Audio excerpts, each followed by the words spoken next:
The night it happened was quiet, too quiet for a Thursday. I remember because I had just turned off the TV after another forgettable crime drama and was settling into bed with a cup of chamomile tea. The kind of ordinary night you expect to end in silence, not in chaos. My son, Ethan, was supposed to be somewhere above the Atlantic, piloting a flight from New York to London. He'd texted me that afternoon, as he always did before takeoff, taking off in 20, Mom. Don't wait up. Love you. Routine. Comforting. So when my phone buzzed 3 hours later, his name lighting up the screen at 12:47 a.m., I froze. At first, I thought it was a mistake, a delayed text, maybe. But then I saw it was a call. I answered immediately. Ethan. Honey, is everything okay? There was static, the kind of deep, rolling static you hear when someone's calling from far away or maybe from nowhere at all. Then, his voice. Low. Shaken. Mom, you need to tell me the truth. My heart dropped. What are you talking about? He sounded like he was whispering, but there was something else, panic, disbelief. Mom, I just saw her. Saw who? I asked, my mind already spiraling. There was a long pause. Then, in a trembling voice, Lena. My breath caught. Lena. He hesitated. She's on my flight, Mom. I laughed weakly, though something deep inside me twisted in fear. Ethan, that's not possible. Lena's asleep upstairs. There was a silence so heavy I could almost hear him blinking on the other end. Then he said, slowly, Mom, that's impossible. I just spoke to her. She's sitting in 14B. For a moment, the world stopped. I stared at the dark hallway outside my bedroom, my reflection faintly visible in the glass of the framed photos lining the wall.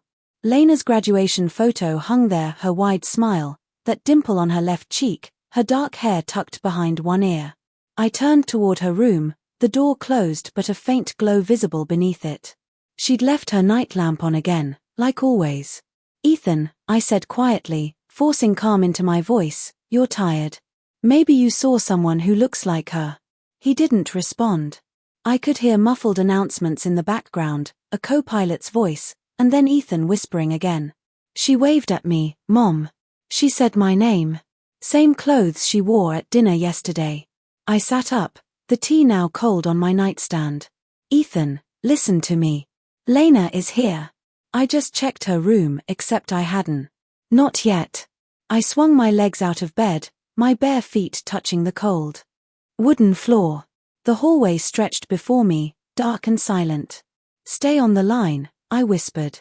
I opened Lena's door. The lamp was on. The bed neatly made. Empty. Mom. Ethan's voice crackled through the speaker. What's going on? I stared at her desk, her laptop closed, her phone charger plugged in but empty. The sweater she'd worn earlier was draped over the chair. She was gone. My hands shook as I brought the phone to my ear. She's not here. There was a pause. A hollow sound of disbelief. What do you mean she's not there? Ethan said. You said she was asleep.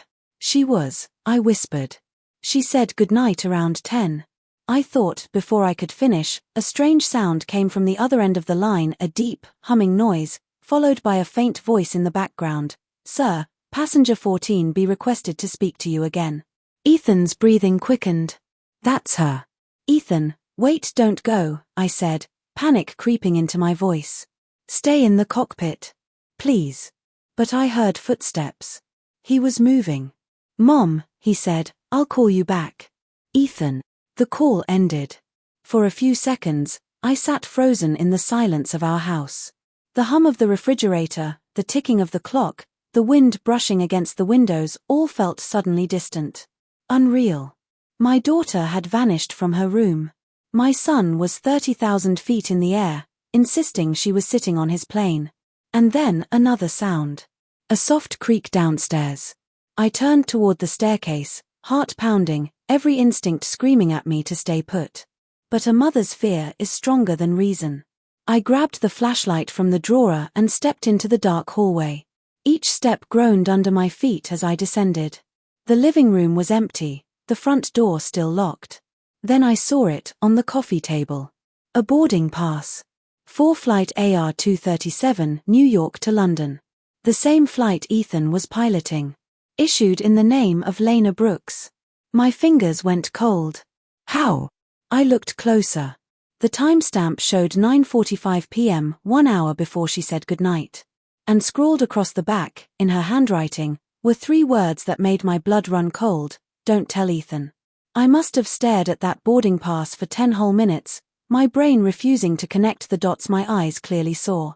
Flight AR-237. Ethan's flight. Lena's name. Her handwriting, "Don't tell Ethan." Every nerve in my body was screaming that something was terribly, terribly wrong. I picked up the phone again and called her cell. Straight to voicemail. I tried again. Then again. Nothing. My chest tightened. I could feel that familiar mix of panic and disbelief, the same I'd felt 3 years ago when my husband's car went off the highway in the rain. One phone call, and your entire world splits open. This felt like that again. I clutched the boarding pass and called Ethan's airline, pretending to be a relative in an emergency. My voice was shaking, but I managed to get the flight number out. They told me AR-237 was still airborne, scheduled to land in London in 4 hours. Everything was operating normally. Normally. I wanted to laugh. I went back upstairs, pacing the hallway like a trapped animal. I glanced into Lena's room again. Everything was in its place except her. On her desk, I noticed a thin folder. Inside were a few printed emails and a photograph. The photo showed Lena standing at the airport, Terminal 4 at JFK. She was smiling, but something about it looked off. Forced. The email above it was addressed to someone named Captain R. Shaw. Subject: transfer approval request. The message was short. Captain Shaw, thank you for agreeing to help. I'll meet you at the gate tonight. Please keep this between us. Ethan can't know yet. Lena Brooks. I read it 3 times before I even registered what it meant. She was meeting someone at the airport, a captain. But Ethan was the only pilot I knew she ever mentioned. Why would she keep that from him? I pulled out my laptop and searched for Captain R. Shaw. Within seconds, my stomach turned. There was a news article, dated 2 years ago. Airline mourns loss of veteran pilot, Captain Raymond Shaw, after tragic mid-air incident. He was dead. So who was she emailing? I didn't realize I was shaking until my phone rang again, loud and shrill in the silence. Ethan. Ethan. I gasped. Are you okay? What's happening up there? There was breathing on the other end, quick, uneven. I could hear muffled chatter, static, the hum of an engine. Mom, he whispered, something's wrong with the passenger manifest. What do you mean? She's not on it. I froze. Who? Lena. I checked twice. There's no record of anyone named Lena Brooks on this flight. But Mom, his voice cracked, I see her. She's right there. Row 14, seat B. She looks pale. Like she's been crying. My throat closed. Ethan, listen to me carefully. You're sure it's her? He exhaled shakily. I walked past her twice. She looked up at me, smiled, and said. He stopped. What did she say? Tell Mom I'm sorry. The words hit me like a punch. Before I could reply, I heard muffled voices on his end, the co-pilot saying something about turbulence, an altitude warning, then Ethan snapping, keep her in sight. Then chaos. Alarms, static, and a deep rumbling noise. Ethan, I shouted. Ethan, talk to me. Nothing but static. Ethan. The line went dead. I stood there, clutching the phone like it was a lifeline, staring into the dark. Somewhere over the ocean, my son was in trouble and my daughter, who should have been asleep in her bed, was sitting on his plane, unregistered, whispering apologies to strangers. I called again. No answer. Then a ping. A message. From Lena's number. I opened it with trembling hands. It was a photo. Taken from an airplane window, clouds stretching endlessly below, the faint curve of the horizon. And in the reflection of the glass, I could see her face. Pale. Eyes wide. Below it, a message. Mom, don't let him land. My knees gave out. The phone slipped from my hand, hitting the floor with a dull thud. For a moment, I couldn't move. Couldn't think. Why would she say that? I picked up the phone again, scanning the image. The timestamp was live, just a few minutes old. That meant it really came from the plane. I dialed the airline again, this time desperate, demanding they patch me through to air traffic control. They refused, said there was no emergency declared on flight AR237. But I knew better. I opened Lena's laptop, hoping to find something, anything. Her recent files were locked, password protected, except for one folder titled Echo. Inside were dozens of short video clips. Airplane interiors. Engine sounds. Empty cockpits. And in one clip recorded in low light Lena's whispering voice, they said the captain never left. That he's still there, waiting for someone to take his seat. The room seemed to close in around me. Suddenly, the power flickered. Once. Twice. And then the lights went out. The hum of the refrigerator died. Silence swallowed the house whole. And in that silence, the faint, unmistakable sound of a plane flying overhead. I ran to the window, heart pounding. A low roar filled the night sky, too low, too close. The digital clock on my nightstand blinked back to life just long enough to show 3:07 a.m. Then the phone rang again. A new number. International code, +44, United Kingdom. I answered, voice trembling. Hello. Static. Then, a deep, calm voice. Mrs. Brooks, this is Air Traffic Control, London. Your son's aircraft, flight AR237, has gone off radar. I gripped the windowsill, trying not to fall. What do you mean off radar? We lost contact 10 minutes ago, the man said quietly. Last transmission was unusual. Unusual how? He hesitated. It came from the co-pilot's MIC. The captain wasn't speaking. The voice identified itself as Captain Shaw. I don't remember falling to the floor, but I remember the sound, the way the air left my lungs, the way the walls seemed to close in. Captain Shaw, the man had said. The dead pilot. The same name from Lena's email. And now, he'd spoken on Ethan's plane. I must have whispered his name out loud, because the man on the phone asked me to repeat it. Captain Raymond Shaw, I said, my voice cracking. He died 2 years ago. There was silence. Then, almost reluctantly, the controller said, yes, we're aware of that. That's why we're confused. He paused, the sound of typing faint in the background. We're still searching the radar sweep for signs of the aircraft. It's possible there's a transponder failure, but I cut him off. No. You don't understand. My daughter is on that plane too. According to the manifest, there's no passenger by that name. She's there. I screamed. My son saw her. He called me. The silence that followed was so heavy it almost rang in my ears. Mrs. Brooks, the man finally said gently, please stay by your phone. We'll contact you as soon as we have news. And then the line went dead. I sat there in the dark, surrounded by the hum of half-dead electronics and the distant whistle of the wind outside. My body shook. My hands felt like they belonged to someone else. My son was missing. My daughter had vanished. And the name of a dead pilot had just come back to life. Somewhere deep inside me, something shifted, the grief and fear twisting into a desperate, furious need to understand. I couldn't just sit here and wait for a phone call. So I did the only thing a mother can do when the world starts unraveling. I went looking for answers. I drove through the night, headlights cutting through fog that seemed unnaturally thick for October. My destination, the regional office of AeroWorld Airlines, less than an hour away. The security guard at the gate looked half asleep when I rolled down my window. The office is closed. I need to see someone, I said, flashing the boarding pass. My son's the pilot on this flight. My daughter's missing. He frowned, glanced at the paper, and hesitated. Hold on, he muttered, disappearing into the booth. 5 minutes later, he returned with a woman in a navy blazer, her badge read supervisor, Karen Mills.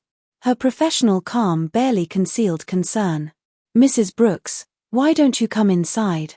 She led me through a sterile lobby, humming with the low buzz of fluorescent lights. A few other staff members were gathered around screens showing flight paths and radar sweeps. Karen sat me down and slid a glass of water across the table. I understand you're related to Captain Ethan Brooks. I nodded. He's my son. She sighed, her tone measured. We're aware that Flight AR-237 has gone off communication. The search teams are working with London ATC as we speak. I could hear the but forming before she even said it. But there's something strange in the data, she continued. The last cockpit audio transmission contained two voices. One matched Captain Brooks. The other was Captain Shaw, I whispered. Her eyes widened slightly. How did you? I reached into my bag and handed her the printed email from Lena's desk. She contacted him. 2 years after he died. Karen read the email twice, then set it down slowly. Where did you find this? In my daughter's room. She's missing too. For a long time, neither of us spoke. Then Karen stood and gestured for me to follow. Come with me, she said. She led me to a small records room, walls lined with dusty binders and faded flight logs. She flipped through one marked incident, AR Flight 1399, 2023. I recognized the date immediately. That was the crash. The one that killed Captain Raymond Shaw. AR 1399 went down over the North Atlantic, Karen explained softly. It was a mechanical malfunction, but the details never sat right. The black box recording captured something strange before the descent. She hesitated. Would you like to hear it? I nodded. She pressed play. For a few moments, there was only static. Then came a man's voice, calm, steady. Altitude 32,000. Cabin pressure stable. Then another voice, panicked. Captain, there's no one in seat 14B. A pause. What do you mean? I checked twice. There's luggage, but no passenger. Mark it as occupied, the captain said. Then, faintly, almost too soft to hear, a woman's voice. I'm here. The recording ended with the sound of alarms. Karen turned it off and looked at me. The flight went down 20 minutes later. I gripped the edge of the table. 14B, I whispered. That's Lena's seat. Karen's voice dropped. There's more. When the wreckage was recovered, they found a passenger log handwritten. One of the last entries was a name added in pen. She slid a photocopy across the table. Passenger 14B, L. Brooks. The air left my lungs. That can't be. She wasn't even born then. Karen nodded slowly. That's what we thought. I felt dizzy, my thoughts spiraling. Lena had somehow been connected to this flight, to this captain, long before she ever met Ethan. Where did they find the log? I asked. In the cockpit debris. Captain Shaw's seat. I sat there, trembling, my heart pounding in my ears. It didn't make sense, none of it did, but deep down, I knew this wasn't coincidence. Lena had found something. Something that drew her to the airport that night. Something tied to that flight, that seat, that captain. Karen handed me another folder, Lena's employee file. She interned with us last summer, didn't she? I nodded numbly. Karen pointed to a note at the bottom. Project assignment, digital reconstruction, Flight AR 1399. And below it, in Lena's handwriting, seat 14B still reserved. My phone buzzed. Unknown number again. London code. I answered immediately. Hello. This time, it wasn't the air traffic controller. It was Ethan. Mom, his voice was weak, distorted, echoing. Ethan, oh my God, where are you? Are you safe? Mom, listen to me, he whispered. We're not in the sky anymore. We're somewhere else. What do you mean somewhere else? Static. She's here, Mom. She's sitting right next to me. My throat went dry. Lena. He hesitated. She says she's sorry. She says she never meant for this to happen. Ethan, listen to me. You need to, but then his tone changed, hollow, distant, like the air around him had shifted. She wants you to stop looking. What? She says the captain doesn't like it when you look for him. The call ended. The line went dead again. I sat there, staring at the phone, my reflection faint in its black screen. And for the first time since this nightmare began, I saw what was behind me, a faint shadow in the window's reflection, standing over my shoulder. Tall. Still. Wearing a pilot's uniform. For a long moment, I couldn't move. The air felt heavier, colder. The reflection in the window behind me stood perfectly still, a tall figure in a dark pilot's uniform, cap shadowing his face. My body froze, instinct screaming that if I turned, something irreversible would happen. But I did. And there was nothing there. Just the faint hum of the air conditioning and the quiet rustle of papers on Karen's desk. "Mrs. Brooks?" Karen asked softly, touching my arm. "Are you all right?" I swallowed hard and forced a nod. "Yes. I need to hear that call again." She frowned. "Which call?" "The one you said was the last cockpit transmission from Flight AR-237. Karen hesitated, then reached for her console and hit play.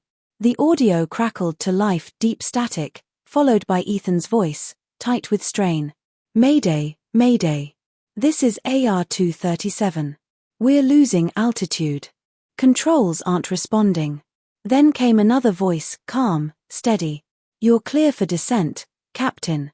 Ethan's breathing quickened. "Who is this?" "Captain Raymond Shaw. I'll take it from here." Then silence until a faint whisper, like wind against the MIC seat 14B, "is ready." The recording ended with a hollow click. Karen exhaled shakily. That was the last thing we received. I pressed my hands against my face, trying to breathe. My mind was spinning, connecting fragments that made no sense and yet, somehow, all pointed to the same conclusion. Seat 14B. Captain Shaw. Lena. The same flight path. A circle that never ended. When I left the Aeroworld building, dawn was just breaking, pale gold light bleeding through the fog. My hands trembled as I gripped the steering wheel. I didn't know where I was driving. I only knew I couldn't go home. The road stretched out before me like an endless runway, and somewhere beyond the horizon, my son's plane was missing, swallowed by the Atlantic or something worse. My phone vibrated on the passenger seat. A message. From Ethan's number. I snatched it up, my heart slamming against my ribs. "We're landing soon, Mom." Tears blurred my vision. He was alive. But then another message appeared, seconds later. "Don't come to the airport." And then, from Lena's number, one last text. We had to finish the flight. The screen flickered, dimmed, then went black. I drove straight to JFK anyway. The airport was half awake, early travelers dragging luggage through the glass doors, unaware of the chaos that had consumed my world. I approached the first uniformed agent I saw. "Flight AR-237, has it landed?" She frowned, typing rapidly. "I'm sorry, that flight is still unaccounted for." I shook my head. "No, you don't understand, my son is the pilot. He just texted me." The agent looked up, concern crossing her face. "May I see your phone?" I handed it to her. She pressed the button. The screen lit up, but the messages were gone. No record. No call logs. No texts. I stared at it in disbelief. She asked gently. "Are you sure it was today's flight?" I turned away, dizzy, trying to breathe. And then I saw it across the terminal, through the tall windows overlooking the tarmac. A plane. An older model, dull silver, marked with the Aeroworld logo that hadn't been used in decades. It was sitting motionless at a distant gate, Gate 47, bathed in the pale morning light.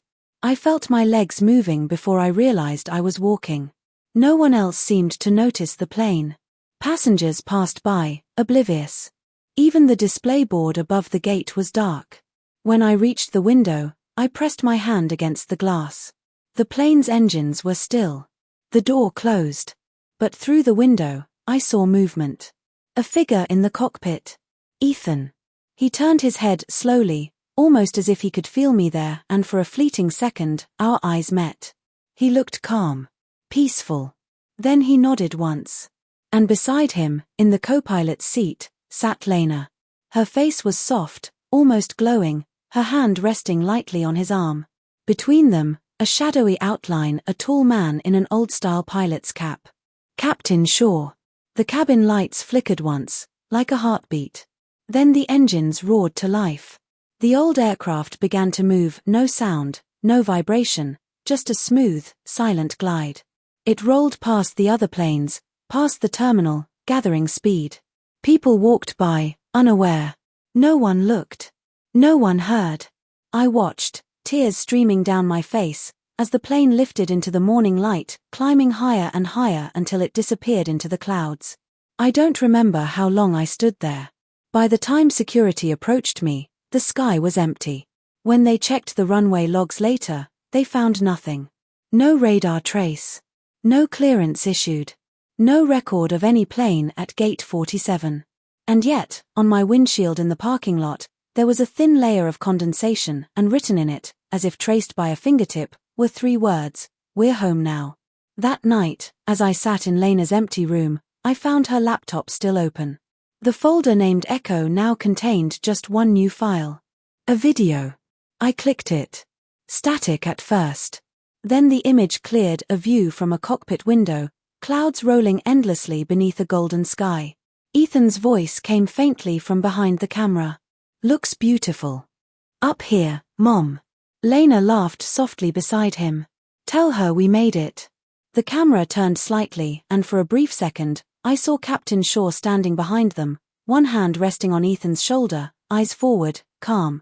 Then the screen faded to black. Below the video title were 3 words: "Flight completed, 14B." I still visit the airport sometimes, just to watch the planes take off. Every time one disappears into the clouds, I listen, and sometimes, if the wind is right, I swear I hear Ethan's voice through the hum of the engines. Altitude 32,000. Cabin pressure stable, and always followed by a faint whisper. "Seat 14B is ready."